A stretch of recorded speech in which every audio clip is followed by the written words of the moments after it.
कढ़ी बनाने के लिए मैंने लिया है दही आधा किलो,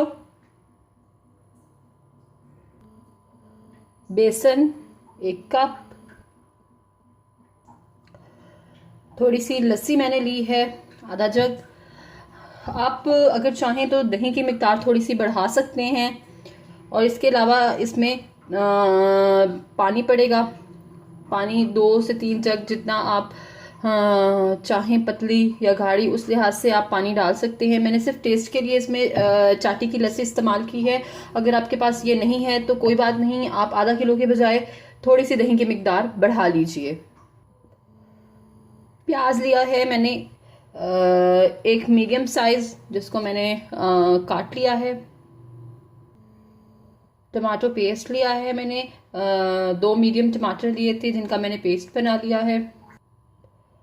नमक 3 टीस्पून लिया है मैंने। आप नमक अपने हिसाब से बढ़ा या कम भी कर सकते हैं।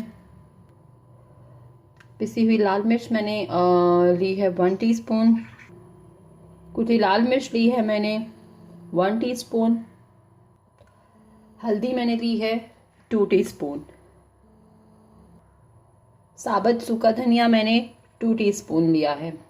तो चलिए अब आते हैं कढ़ी बनाने की तरफ। लहसुन लिया है मैंने 2 टीस्पून।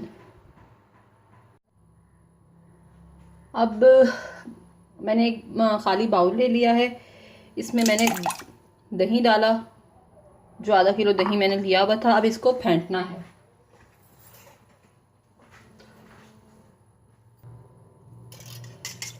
ये देखिए, इसको आहिस्ता आहिस्ता फेंटेंगे।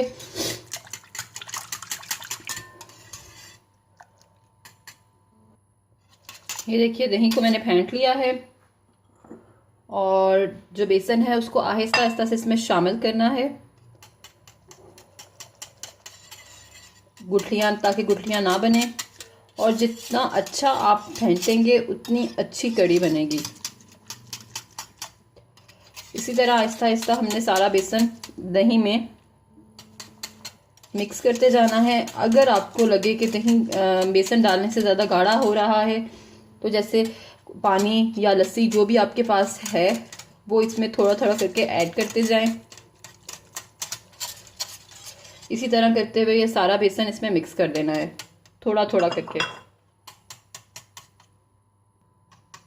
ये देखिए, जो बेसन था वो अच्छे से मिक्स हो गया। मैं साथ साथ लस्सी भी ऐड करती गई हूँ। और जैसा कि मैंने आपको बताया, अगर आपके पास लस्सी नहीं है तो आप दही की मिकदार थोड़ी सी बढ़ा सकते हैं, और आहिस्ता आहिस्ता इसमें पानी भी ऐड कर सकते हैं। ये देखिए, जितना अच्छे से ये फेंटा होगा उतनी अच्छी से ये कढ़ी बनेगी। तो अब हम इसे देगचे में डालेंगे, और बाकी का पानी जो है वो भी पकने के दौरान ही हम डालना शुरू करेंगे। ये देखिए, मैंने एक देगचा लिया है, उसमें मैंने घी डाला है। आप ऑयल या घी जो भी पसंद करते हैं वो डालें।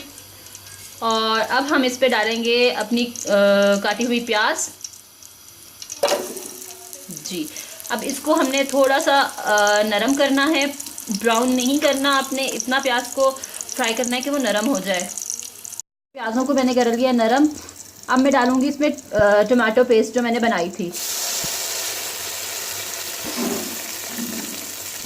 जो टमाटर थे वो अच्छे से मिक्स हो चुके हैं। अब इसमें हम लहसुन पेस्ट डालेंगे, और इसे कुछ सेकंड पकाने के बाद फिर हम अपना बेसन और दही वाला आमेज़ा डाल देंगे। ये लहसुन डालने के बाद अब हम अपने मसाले डालेंगे। सबसे पहले हम हल्दी डालेंगे, फिर हम नमक डालेंगे, पिसी लाल मिर्च, कुटी लाल मिर्च डालेंगे। अब ये देखिए, हमारा जो मसाला है वो अच्छे से तैयार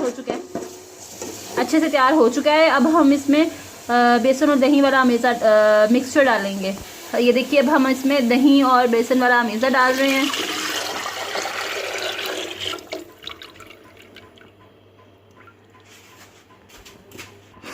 ये देखिए, अब इसमें मैं थोड़ा सा पानी भी डालने लगी हूँ।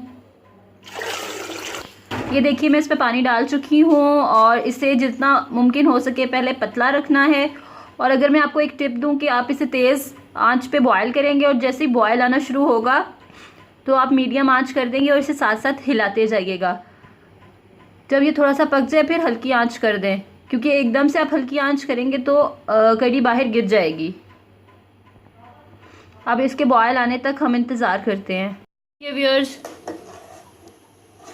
कढ़ी पकना शुरू हो गई है और अगर आपको लगे कि कढ़ी अभी गाढ़ी है तो आप इसमें थोड़ा सा पानी और डाल दें, क्योंकि हमने तकरीबन कढ़ी को 3 से 4 घंटे हल्की आंच पे पकाना है। जब ये ऐसे पकने लग जाए तो इसकी आंच बिल्कुल हल्की कर दें और 3 से 4 घंटे से हल्की आंच पे पकाएं तो इसका टेस्ट बहुत अच्छा आएगा। अब ये थोड़ी और गाढ़ी लग रही है और 3 से 4 घंटे इसने पकना भी है, तो इसमें तकरीबन 2 से 3 गिलास पानी और ऐड करूँगी मैं और हल्की आंच करके 3 से 4 घंटे के लिए रख दूँगी। ये देखिए व्यूअर्स, कढ़ी को बहुत ज़्यादा गाढ़ा नहीं करना, क्योंकि जब हम इसमें पकौड़े डालेंगे तो उसकी वजह से भी ये थोड़ी सी गाढ़ी होगी और कुछ पड़ी भी ये थोड़ी सी गाढ़ी होगी। ये हमने इतनी पतली से रखी है और पकाया ज़्यादा इसलिए है ताकि बेसन का कच्चापन जो था वो ख़त्म हो जाए। अब हम इसमें पकौड़े डालेंगे और फिर उसके बाद एंड पे हम इसे तड़का लगाएंगे। कढ़ी के लिए जो पकौड़ा हमने बनाने हैं उसके लिए मैंने लिया है 2 कप बेसन, 2 मीडियम प्याज जिन्हें मैंने ऐसे काट लिया है स्लाइसेस में, 2 आलू लिए हैं मैंने जिनको मैंने चिप्स की शेप में काट लिया है, 3 से 4 सब्ज़ मिर्चें ली हैं जिन्हें मैंने बारीक काट लिया है, 2 टीस्पून नमक लिया है मैंने, आप हस्बे जायका ले सकते हैं, 2 टीस्पून कुटी लाल मिर्च ली है, 1 टीस्पून सूखा धनिया लिया है।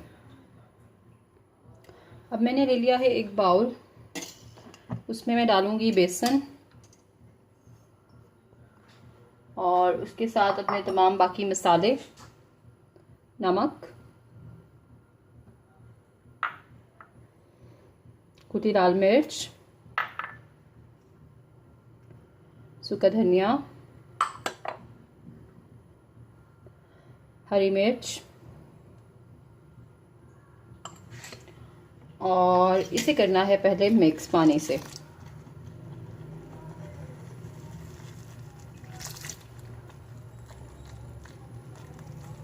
इस तरह करने से, फेंटने से आपकी जो बेसन का मिक्सचर है वो बहुत अच्छा बनेगा।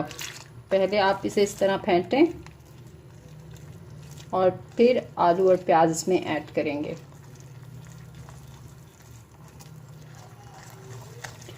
इस तरह फेंटने से इसमें गुठली बिल्कुल नहीं रहेगी, एक जान हो जाएगा बेसन।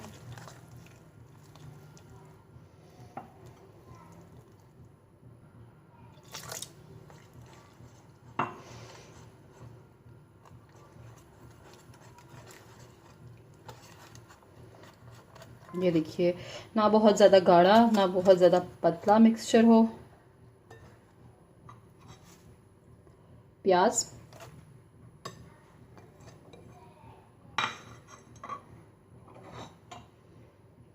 आलू,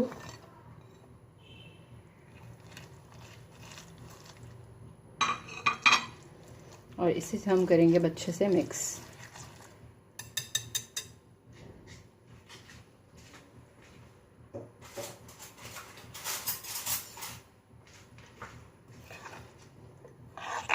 इस चम्मच से मिक्स। ये देखिए, ये अच्छे से मिक्स हो चुका है। इसे 3 से 4 मिनट रखने के बाद हम पकोड़े फ्राई करेंगे। आम जैसे पकोड़े फ्राई होते हैं वैसे पकोड़े फ्राई करके हमने डाल देने हैं जब हमारी कढ़ी रेडी हो जाएगी।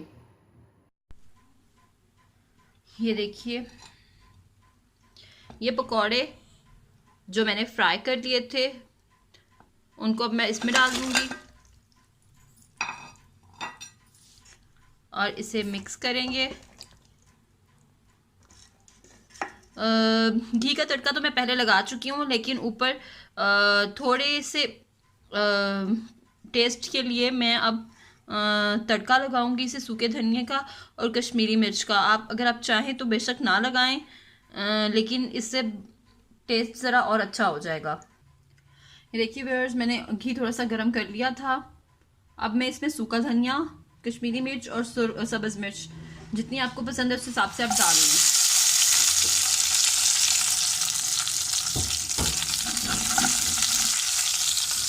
ये देखिए, जब इस मसाले की खुशबू आने लगे तो बस फिर आप इसे कढ़ी में डाल दें। 3 से 4 मिनट ही बस आपने इसे पकाना है।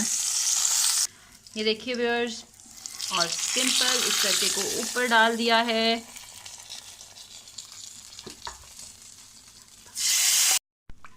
ये देखिए व्यूअर्स, सूखा धनिया, कश्मीरी मिर्च और हरी मिर्च का मैंने ऊपर से तड़का लगा दिया है।